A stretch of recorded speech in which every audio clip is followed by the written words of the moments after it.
Hi, everybody. Welcome to our presentation today.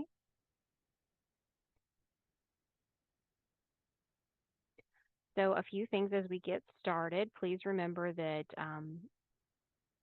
actually, let's just go through the slides.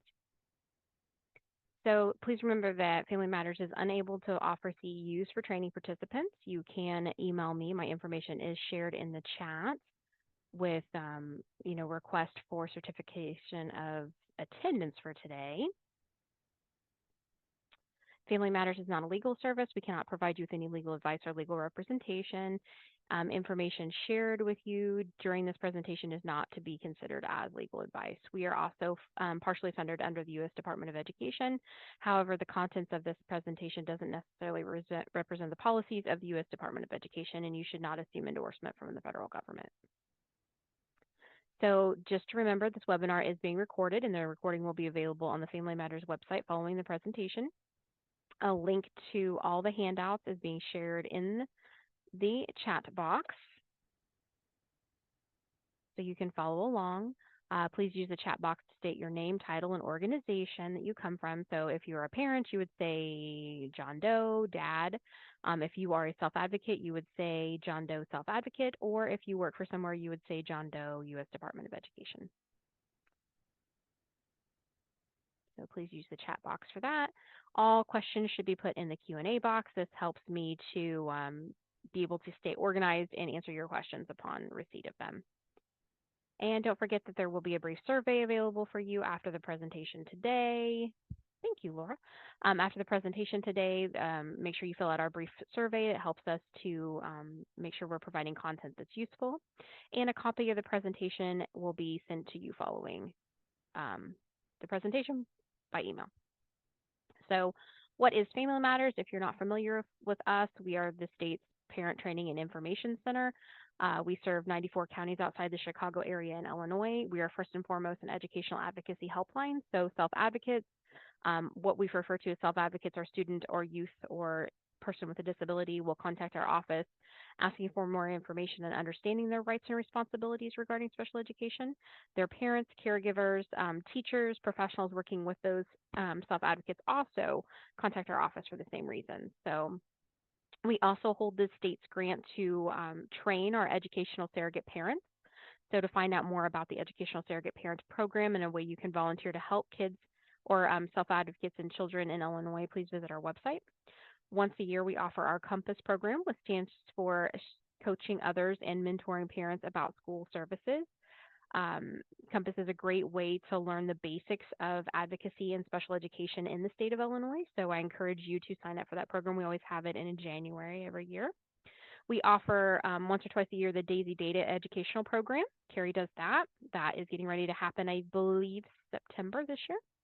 We offer more special education advocacy trainings across the board to self-advocates and caregivers, parents, and professionals about a variety of topics, not just like today where we're talking about transition, but just about everything you can think of. We provide trainings on. We offer a quarterly newsletter and transition blast, which is a transition newsletter. And we also do monthly podcasts as well as our self-advocate vlogs. So we currently have 2 self-advocates that produce a monthly vlog for us. So I urge you to check those out on our website.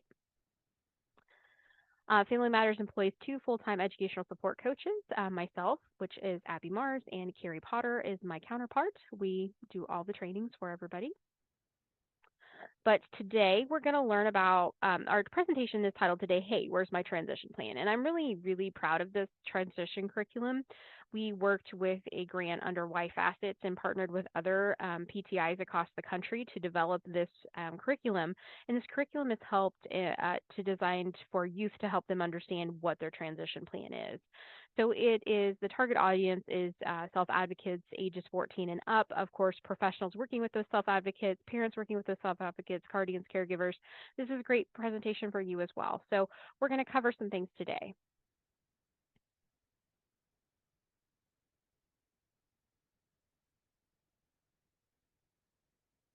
I really, really like this transition curriculum. We were able to go into several area schools around the Effingham area to present this presentation to self-advocates in the school. It was great to be in the classroom with these students after COVID happened. We haven't gotten to go back into schools a lot, so it was great to be back into school with these self-advocates. This is the second part in a two-part series. The one last month was titled, Understanding Your IEP Plan.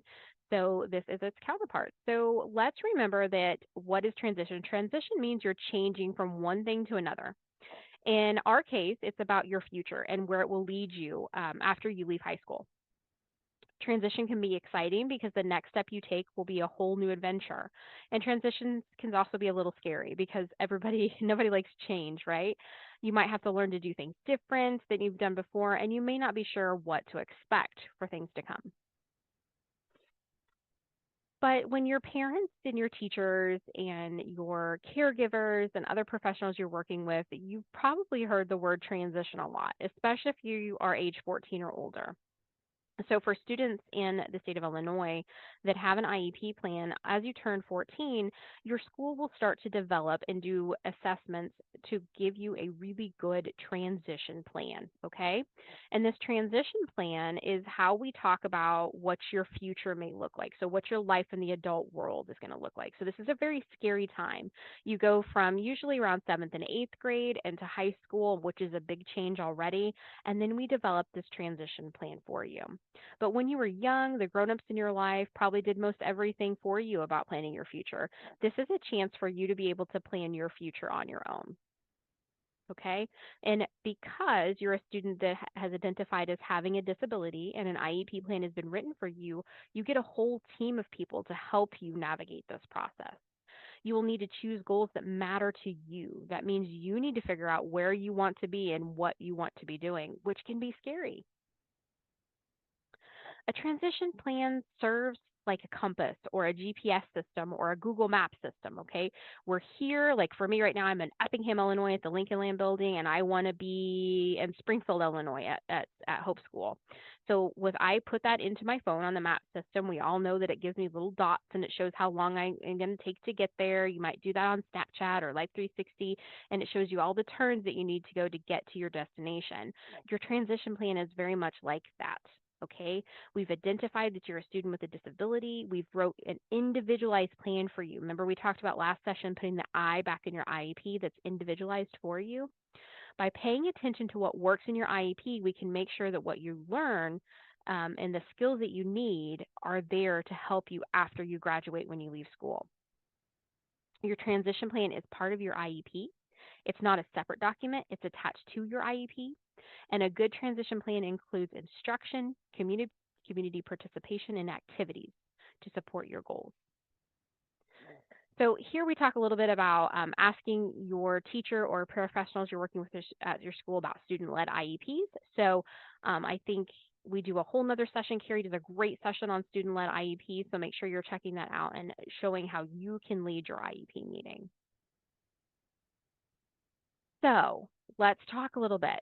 Okay, the transition preparation, it takes several years. So at least the 4 years you're in high school, you'll be working on this transition plan. Now, depending on how individualized your IEP is and what your supports and what your needs may be, your transition plan may take longer than 4 years, but it should at least take 4 years. And involves inputs from lots of different people, including you. It requires learning new skills, and it helps develop a plan to help you reach your goals. So let's watch this little video and we'll make sure it's going to work. Cross our fingers. Why did Amazon send me $20,000? Because I use Amazon AI. There we go. Self-advocacy is learning how to speak up for yourself and having the knowledge needed to succeed. It's about participating in the decisions that are being made about your life. The young people in this video describe different environments where they advocated for themselves in work, in school, and with family. They've all learned that becoming an effective self-advocate is about educating the people in their lives and letting others know what they need so they can move forward.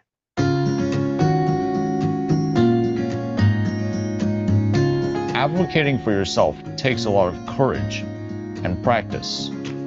As an advocate, I feel like it's important to have those self-starter skills. And it's okay to make mistakes. and then to use those mistakes to learn how to make better decisions in the future. I think I'd feel pretty confident advocating for myself and even advocating for others as well that have disabilities that would need additional services of any kind. Advocacy is important. There's a lot of positive and negative experiences and successes and challenges. It's important to advocate for yourself so that people can learn what you need. A lot of people don't know, and they might think, well, it's really not that important, or they might not listen the first time you bring it up, and you have to bring it up again. And there might need to be changes made to the initial accommodation, and it's kind of a work in progress. And it will become easier. As the accommodations are first introduced to the company or people, and as they start working with you, those accommodations will become more and more seamless, and more normal for everyone. I've had to advocate for double extended time on tests and quizzes, visual instructions, written notes, written copies of instructions for a big assignment or project, a visual of the final product for a large project. In school, I had to advocate for myself to make sure I was getting all my accommodations I needed. In college, I had to advocate for myself and my disability and the accommodations I would need by talking with my professors and showing them a visa that the university gave all students with disabilities that were registered. That kind of shows the accommodations that they need. Okay, so there we really saw and we talked about that big word advocate. So up until this point, as we started your transition plan, your caregivers, parents, and professionals that you work with in your school have helped you to advocate for your needs.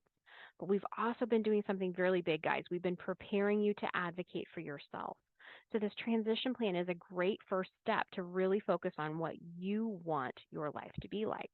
That's the only way to make your dreams come true is to tell people what you want, what your dreams are, and what you want for yourself. So transitions, like we talked about, can be scary. It often means trying things that you haven't done before or didn't think sometimes that you were capable of doing. To help students prepare for what they want to do after school, a team of people will help you decide what the transition services you need that can be helpful. Transitions services include college or other education after high school, vocation or job education, integrated employment. Sometimes that might be supported or independent, and adult services. It also includes what your independent living or community participation is going to be like. So, in a nutshell, where you want to continue your education, what you want to do for money, what kind of job you want to have, and where you want to live. We're going to help you decide what those big goals are. And it's absolutely okay to not know the direct answers for those. Especially when the students I work with are starting their transition plans, we focus on 1 year. What do you want your life to look like in 1 year? What do you want to accomplish? Whatever you need, you can be sure it isn't the same as what everyone else needs. The key is to figure out what supports would be the most helpful to meet your unique needs so that you can reach your unique goals. So we start work on your transition plan actually very early. If you go to a smaller school district where we've worked with you your whole life, we probably start the day you start kindergarten, and we start to really notice that what you are good at doing or your strengths. I think maybe you've seen that in your IEP before where it says student strengths. We start to really keep log of those things, and we want to make sure that we're really paying attention to the things that you're doing well at and the things that you may be struggling with. We start to help you learn about different resources in your community like Social Security income, vocational rehabilitations. We do this in ways that you don't even realize we're doing it. Has anybody ever attended a job fair at their school or had an assembly? These are ways that your school is helping you to see what options you may have. Okay? So for students that don't have disabilities, they learn soft skills at their own pace. Much like you also learn what we call soft skills at your own pace. Now, soft skills is a really small word for a big set of skills, guys. So soft skills means that you are going to learn. I think sometimes they even refer to it as street smarts. Like, okay, I want to buy a new game for my PS4. okay, I still have a PS4. I've not gotten a 5 yet. So I want to buy a new game for my PS4. And I know that game costs $49.58. So a soft skill would be like, okay, I'm thinking, this is my thought process in my head. I've got to make some money to earn that game. And what can I do to make some money so I can buy that game? So for students with disabilities, sometimes their thought processes don't quite go in that rhythm. Or where other students may have the self-control to say, I know that I have $50 in my bank account, but I also need new gym shoes. I have to see which one is more important. So a student without a disability is going to develop those soft skills differently than a student with a disability. Now, that's not the case for everybody. Everybody's going to develop things on their own way, with or without a disability. And some students with disabilities don't have as much trouble with soft skills as other ones do. But because you do have a disability, because we've identified that in your IEP, we're going to make sure you have a transition plan to help you learn those soft skills. So every freshman going into high school, or every student turning 14 and a half, they've talked about what they want life to look like when they're finished with school. But for you, you get a mapped out plan. Okay, so you might start by taking independent living skills classes like cooking class or sewing class to learn how to cook and do things. You might start taking driver's ed. Most students in high school take driver's ed in some way or form. So taking driver's ed helps prepare you for life after school. Believe it or not, your math classes that you're taking, they help you budget your money and your time. But with your IEP, we really look at what your strengths are, and we transition that to help support you to where you need to be with your goals.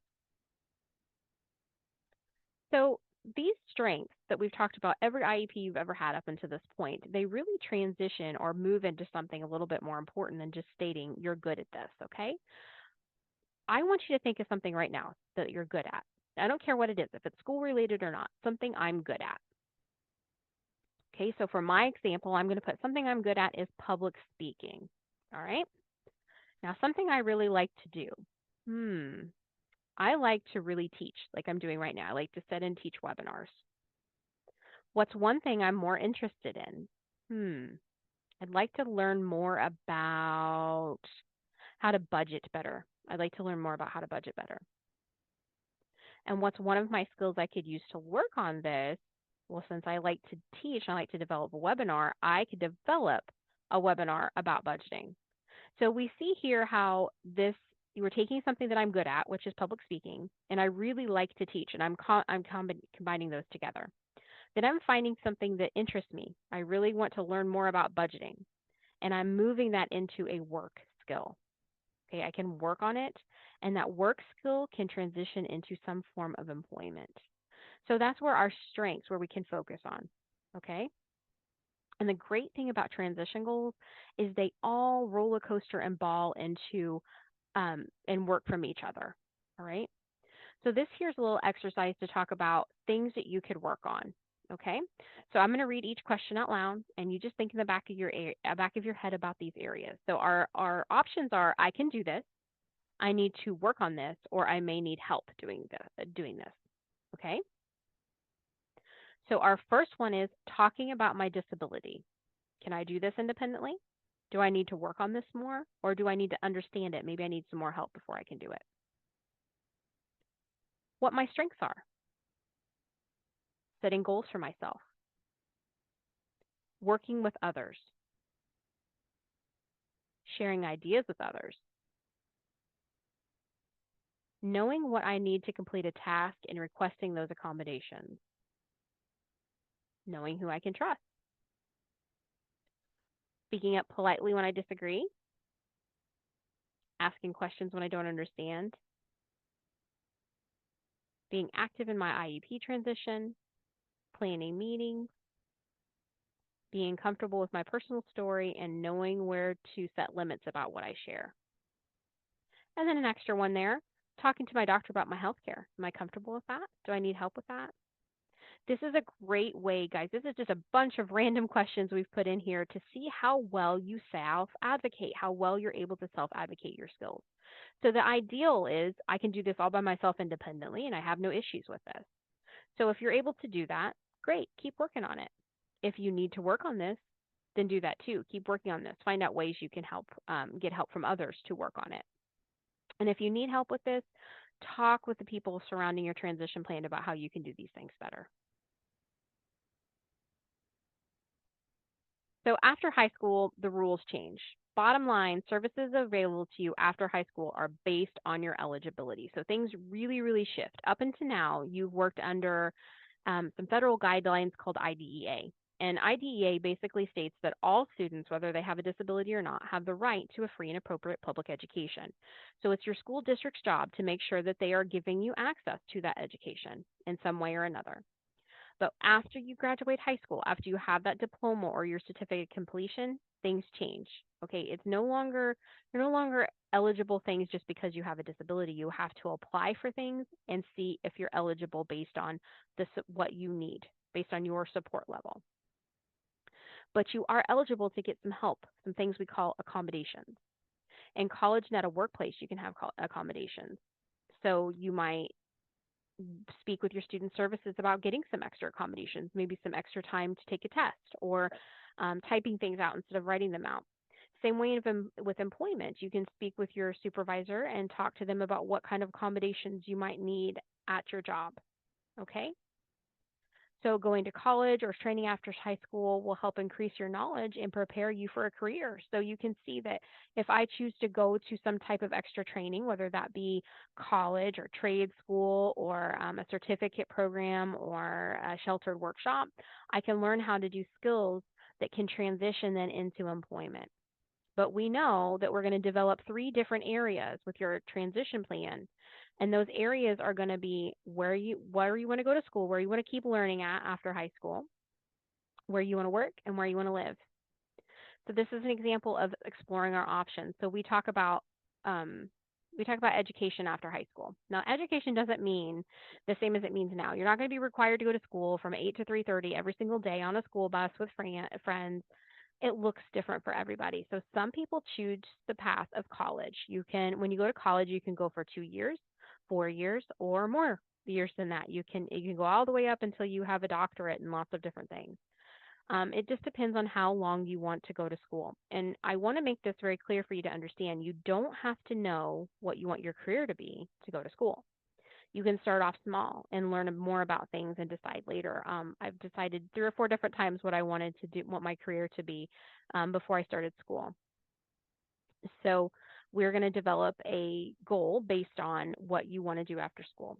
So for example, if Johnny would like to go to college after school, after he's done with high school, we have to make sure that the classes Johnny is taking now support a graduation with a diploma to go to college. Okay, so we might make sure in Illinois you have to have at least 1 year of foreign language and arts, have to have so many years of physical education, you have to have so many years of math and science and social studies to be able to go to college. And we can even then the next year narrow it down, what type of college does Johnny want to go to? If Johnny wants to go to university, guess what? Then you have to have 4 years of this or 4 years of that. So we can really narrow it down. But if we start small with Johnny saying, I know I want to go to college, we know he has to work towards a high school diploma to be able to go to college. Now, Jimmy, he may just want to go to trade school. He's really focused on what he wants his job to be after high school. Maybe he wants to do something like a mechanic or a plumber, a welder, even a nurse. If Jimmy wants to do those things, we still know that Jimmy needs to have a high school diploma in order to go to trade school for lots of different reasons. Different schools require different types of levels of certification or diplomas to be able to attend. So then we still know that Jimmy needs to work towards all the required education credits through the state of Illinois to receive that diploma from high school. So now Sarah, though, Sarah knows that she doesn't want to really go to the typical school, the 8 to 9 everyday school or 8 to 5 everyday school. She might be just a little tired of school, but she knows that she needs to have a job after school, and she knows she's going to need some employment training of some sort. What type of degree would Sarah need to get that employment training? Well, most employers in the state of Illinois require you to have at least a high school diploma. And you will, in fact, be paid more if you have a high school diploma. So we might need to look at what Sarah would need to receive a high school diploma. All right? So that's how we start off small with a post-education goal. We do the same thing, guys, with an employment goal and with an independent living goal. We see where you are, where your baseline is, and we see where you want to be. So it's all about what you want, and then we help you to get there. So there's many different types of living arrangements as you approach adulthood. Some students choose to live with their parents for a few more years. Some students want to, when they go to college, they want to live in a dorm. So we may kind of incorporate that independent living goal in with your post-education goal. Some students want to live independently right away. Some students may need the support of living in a group home or residential facility. It's all about what you want. And we really look at that whole shell of an independent living. It's not just about the house or the type of building you live in, but the other accesses to community. So home is a special place. It's where you live, the people you live with, and the things you want around you, like furniture, pictures, music, all those things. It's all as a part of your identity. Where you live, where do you want to live after high school? What do you want that to look like? How involved do you want others in that? Some people dream of buying a home, but they may need to start off small with renting first or having a roommate first. We can all go to that goal. Almost 100% of us don't buy a house right after high school. We have to wait a couple years, sometimes a lot of couple years before you're able to buy a house after high school. So we start out at different levels for independent living. So your team will sit down with you and they'll ask, what do you want your life to look like? Where do you want to live after high school? And maybe I want to live with my mom and dad for a while more, or I want to live with my caregiver. That's perfectly fine. We still need to work on how you can be more independent in that role. Maybe you do live with mom and dad, but maybe you still need to learn to budget your money and help to pay rent to mom and dad. Or maybe you can learn more about cooking and cook a meal a night of the week for your family. If you are going to live with your mom and dad, how are you going to get out to be around other students or other young people your age?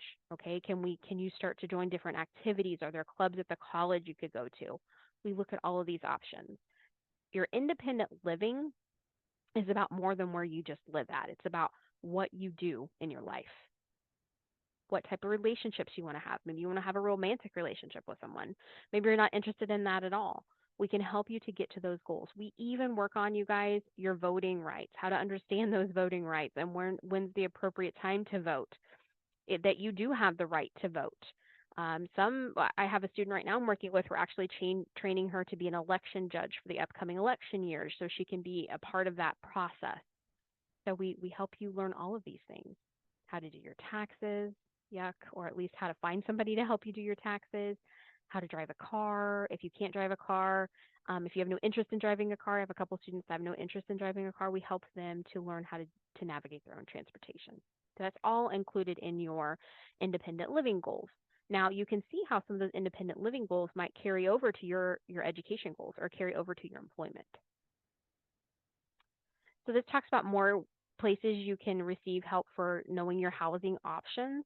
We're very lucky in the state of Illinois that we have a creative housing network that can help you to understand what options in Illinois you can have for your housing, whether you want to live independently on your own, in a group home with your mom and dad, in a residential facility. There's lots of different options, and there's so many programs, you guys, that can help you with this. So I have students I work with that say, there's no way I can live on my own because I don't know how to cook.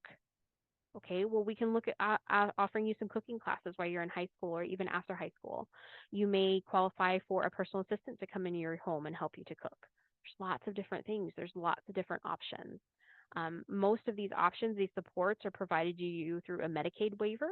So we would have to we would work with other agencies to see if you qualified for Medicaid to be able to be part of this Medicaid waiver program. So this is an example about housing options. Like if I could have anything in the world, where would I want to live?